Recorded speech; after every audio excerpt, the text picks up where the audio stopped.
Guys, this video I'm going to show you how you can power off your iPhone that doesn't have a home button. So you press right here the power button, which is on the side right here, and the volume up button right here. That's the volume up, and you press at the same time and it's gonna pop up the power slide off button. So it's gonna slide off and you just slide it off to power it off. Okay, and to power it back on, you just press the home button and nothing else, and it's gonna take a little bit.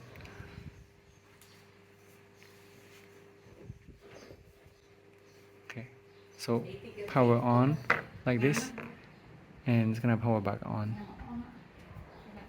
and it should be like good for resetting. For example, if you have any malfunction in your phone, you just power it off and then power it on. For example, connectivity with your cellular data and so on, and or bugs. Please don't forget to like and subscribe my video. Thank you guys for watching.